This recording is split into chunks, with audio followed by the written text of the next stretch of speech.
Okay, I think I've had about enough. I've tried every avenue I could to try to get my word out to the University of Louisville football team. I've wrote emails. I've made phone calls. I've called the radio shows. I've called the TV shows. They've even managed to put Coach Strong's show while I'm at church so I don't get to hear his show or maybe get to converse with him back and forth there. But I think that they're at a crossroads right now, and I've been trying to get the message across for the longest because, as a favor tonight, I was just happened to be watching South Florida and Pittsburgh and was picking up on some of the things that they do. And just to give a little insight, I think that Pittsburgh is definitely going to be the bigger problem of the two. South Florida seems to get in disarray because they seem to have a short order offense. They thrive on making the defense and plays, and the defensive plays create short fields, and they can score because they have quick players, but they don't have consistent players, and that seems to be a problem that they have. On the other hand, I looked at Pitt. Pitt has a good quarterback in Cincinnati. Cincinnati is a bit of a gambler, but if he can get the ball out there in open space to Ray Graham, who is probably going to be a Player of the Year candidate because the guy has a motor that just goes on and on and on and on and on, and if he can find a way to get the ball to him out in the flats or out in the open space, this is going to be real important. So when you guys go up against him, keep in mind that Ray Graham's got to be covered. He's got to be contained. So I try real hard to think defensively, try to get my ends up the field. So then if he get up the field, they can contain him within the hash mark, and that way you might be able to keep him down to minimal yardage because if you give him free space, he's going to eat you alive. But the thing I want to get across, guys, is that I watched that and I've been kind of peeping games because I watched, like I said, I watched South Florida and I watched, who they just played tonight. South Florida just played, Pittsburgh.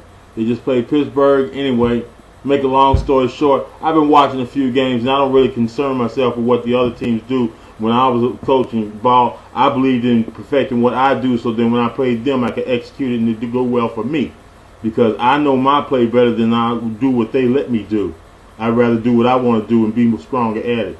So what I want to do is I want to introduce one idea today that we can go back and look at, and you'll probably say, well, who do you think he is? But I'm going to keep sending them because the idea of our idea is going to break it, man. The biggest idea that I've been a proponent on all the radio stations, on all the emails, is we got to get a fullback, coach. We got to get a fullback, man. I don't know. All the runners that I've seen have been in the one-back offense, and it seems to me like they all just get mad at the line of scrimmage a lot, and if they get gains, it's on their own.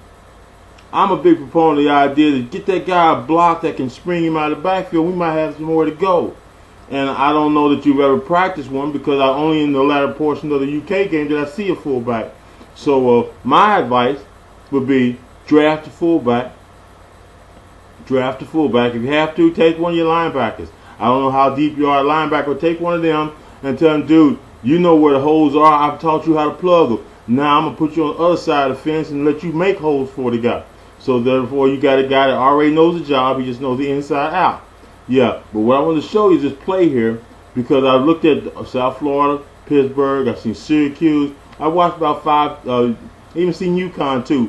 And to be honest with you, I've seen them all. They're playing the same kind of 3-4 over defense. And I'd like to show you a play that I think that'll probably work. All right? Now, can y'all see this? This is normal U of L set. This is what we normally see. 2 wide outs, 1 back, kind of a pistol offense, another wide out. I suggest we make a little adjustment to that. And the adjustment would be bring this guy here. I say bring him under center, mid fullback, mid tail, or you can offset one side or the other, but we got to capitalize on this end tackle set right here because these guys tend to run up the field and run inside. They will give you this hole right here if you get that block all the way, coach. That's what I'm talking about. You got to work this spot right here. It's really simple. Get this guy kick out. You just got to make a move. Get him to get the linebacker. We got big yardage. That's real simple. I just wanted to do that, and I'll be looking forward to hearing from you because I got more plans to see you as soon as I can. This has been Tony. I'll talk to you later, coach. Bye.